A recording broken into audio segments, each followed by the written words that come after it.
I'm here today with PCSO Eva, who's got an incredible story to tell, and we're going to have a chat about, why she's a PCSO and what else she gets up to. So thank you for joining me today. So you were just telling me you've been a PCSO now for 9 years? Yeah, about 9.5 years. Wow, and I said to you, why did you join in the first place? So tell us.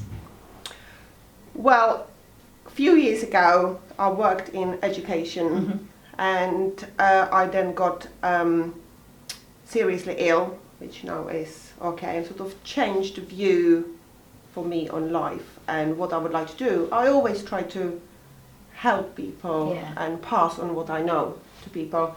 Whilst I work in education, I work with special needs secondary year students. One of my colleague and a good friend said to me, "Oh, I know you're looking at something that's still helping people with more physical. There is a job for PCSO." Actually, that day I applied, and it was actually the closing date for that job. And here I am, Wow. 9.5 years later. 9 years. So you must have some really interesting, no 2 days are probably the same. So if I said to you, is there a moment where you went home after work and you thought, that was a really good day?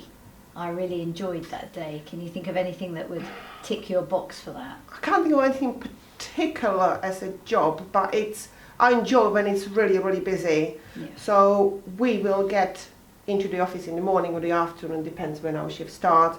We will have a team meeting, find out who is doing what we are supposed to be doing, or what we have arranged to do, which this can change literally within a second. There can be call on the radio for a missing person, or we have got a road closure, or anything as simple as a call from the bank saying we have got possible victim of fraud. Okay. Could you come and see if you can deal with this? And that will have a knock-on effect, because sometimes we got appointments arranged, so we might have to cancel those appointments or try to contact those people, which we don't like doing because those people are also victims.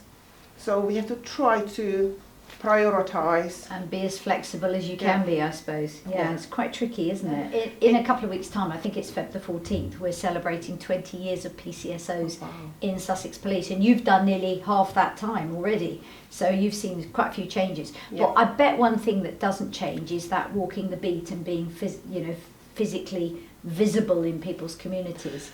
Yes, absolutely. It's we try to get out as much as we can on foot or in a car. Being such a large area that we cover, quite often people see us in cars. That doesn't mean that we are in the car all the time. We will get to a village and go and do a patrol. And do they get to know you and say hi to you and wave to you and all that kind of stuff? Yes, there's quite few people. I've worked Lewis for nearly 7 years, so I now know quite a few people in the shop, some of the councils, some of the agencies. We work with Neighbourhood first quite a lot, with the housing, and they usually help us with all the different jobs that sort of come in, because I feel multi-agency approach is quite often the best one. No, you can't do it on your own. No. You need help with partners, don't you? Oh, definitely. Brilliant. Oh, this has been great chatting to you today. It's been really good to hear. And to finish off, because obviously you're Czech and you still speak a bit of it, say something to me in Czech. You said something earlier, didn't you? Oh, I think you asked me to say I have got the best job in the world. Go on then, how do you say let's that? go. In Czech it is Já mám tu nejlepší práci na světě. Wow, I'm not even going to try and copy that, but that's brilliant. I will teach you. Thank you so much for your time today. It's great to meet you. Really Thank you very much.